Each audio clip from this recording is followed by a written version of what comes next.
ছোট ভাই আমার, বোন আমার, প্রতিজ্ঞা করো, বাপ মরবে, মা মরবে, ভূমিকম্প হবে, সিডর হবে, এই পৃথিবী লন্ড ভন্ড হয়ে যাবে, বেঁচে আছি মানে ফজরের 2 পড়তেই হবে।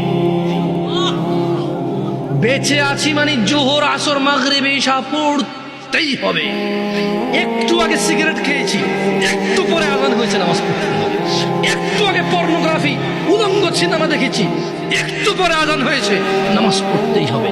ঘুমের মধ্যে কাপড় চোপড় নষ্ট হয়েছে, মা জানে, বাপ জানে, ভাবি জানে, বোন জানে, সবাই জানে। এখন গোসল করলে সবাই বুঝবে কেন গোসল করছো। সবাই বুঝলে বুঝুক, না বুঝলে নাই। আর বুঝলেই কি না বুঝলেই কি, আমার কাপড় নষ্ট হয়েছে, গোসল আমার ফরজ হয়েছে, আমি গোসল করবো, নামাজ পড়বো।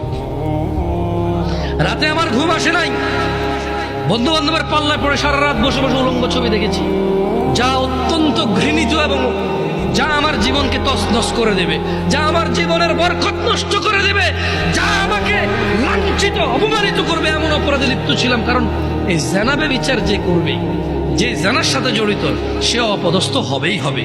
আপনি আখিরাতে তার আছেই।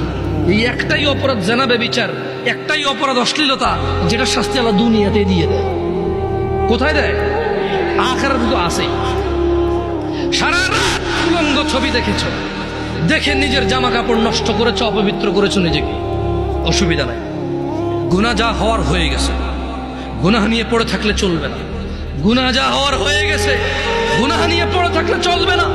যাও গোসল করো, ফজরে আযান হয়েছে, সালাতে যাও, 2 রাকাত সুন্নত পড়ে আল্লাহর কাছে ক্ষমা চাও, 2 রাকাত ফরজ পড়ে আল্লাহর কাছে ক্ষমা চাও। আর দেখবা না, প্রতিজ্ঞা করো।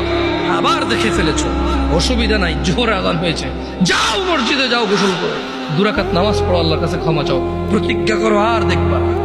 আবার দেখে ফেলেছো, অসুবিধা নাই, পরের ওয়াক্ত আযান হয়েছে, যাও মসজিদে যাও।